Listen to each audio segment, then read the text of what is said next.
May I have your attention, please? Bloopers are an inevitable part of movie making.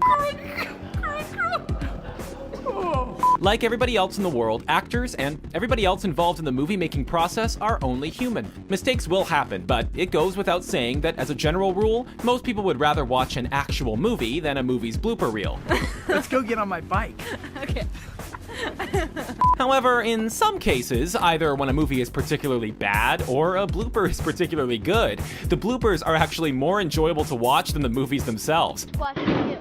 Oh, wow, he was having some fun. That's what this video is all about, so enjoy it. And make sure you subscribe to our channel and join the notification squad to receive alerts every time we upload new videos. Here are 10 bloopers you would rather watch than the movie. And before we start, can you guess this movie from these emojis? Stay tuned for the answer at the end of our video.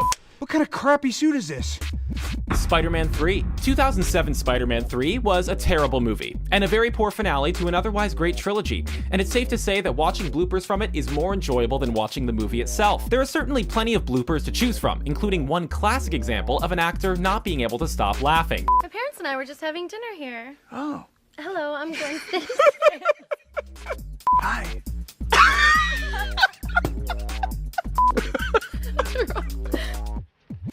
Star Wars Episode 1, The Phantom Menace. In 1999's heavily criticized Star Wars Episode 1, The Phantom Menace, Brian Blessed lent his unmistakable voice to Boss Nass, the leader of the Gungans,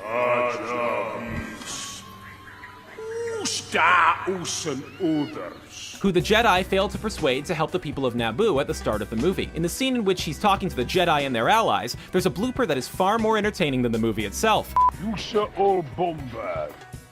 You shall all. Hang on, Daddy, Captain. Iron Man 3. 2013's Iron Man 3 certainly isn't as bad as some people like to think it is, but it certainly isn't one of the Marvel Cinematic Universe's better quality or more entertaining offerings, which is why it's fair to argue that the movie's bloopers raise more of a smile than the movie itself. Hit him! Hit it! Ha! Heartbreaker, will you help? What's his name? Red Snapper. We always cover the ass.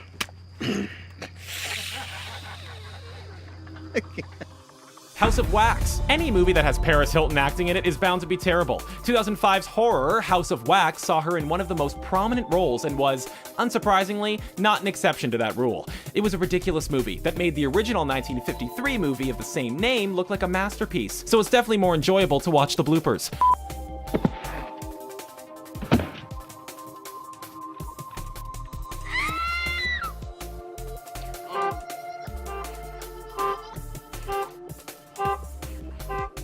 The Hangover. 2009's The Hangover is undoubtedly a great movie. It remains the highest grossing R-rated comedy of all time, and with good reason, because it's hilarious. However, some of the outtakes are even funnier to watch, with the cast's uncontrollable laughing being infectious. You want some hot chocolate?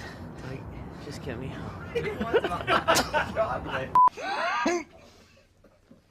There. Okay. Okay.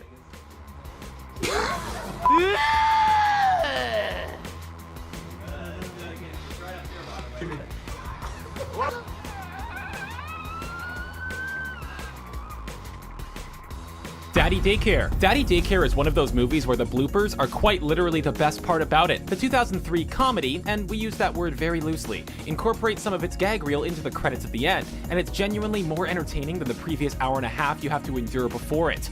I want a peanut butter jelly sandwich. Peanut butter and jelly sandwich. Yeah, after this scene. If I give you... What's so funny? Movie 43. Movie 43 is an absolutely awful movie. In spite of its almost unbelievably large and strong ensemble cast, it is quite literally one of the worst movies ever made. Like Daddy Daycare, it features some of its bloopers in its closing credits. I'm just gonna go to the bathroom, is that right?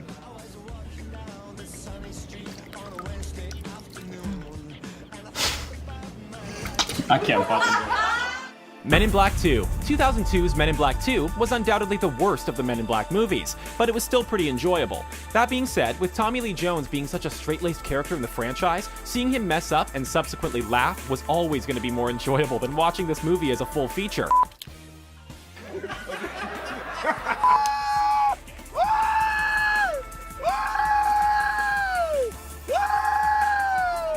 bend down, and Derek, really come up really quickly when I say action. It's not Derek. Anchorman 2: The Legend Continues. Anchorman 2: The Legend Continues continued in 2013, where 2004's Anchorman: The Legend of Ron Burgundy left off. While it lacked the originality of the first movie, it was genuinely every bit as funny. A particularly funny moment came in the form of Paul Rudd's Brian Fantana showcasing his condom collection to the rest of the main cast in his office. What's the nickname for your penis when you were a po' boy? Aaron Neville. Oh, I thought it was Fat Tuesday. Coney Island whitefish. In case you want to schmear. Oh, good lord. Oh, God. In case you feel like schmearing all over your lady. Go on. Give her a pap smear. Oh, God. That's horrible. Suicide Squad. Suicide Squad was one of the biggest cinematic disappointments of 2016. It seemed to have a great cast and a unique concept for a comic book movie, but something just didn't click. That being said, the cast seemed to have a lot of fun on set, not least because of a lot of fun bloopers. Those bloopers are a lot easier to watch than the contrived movie itself. Jesus. Sorry. It was over top.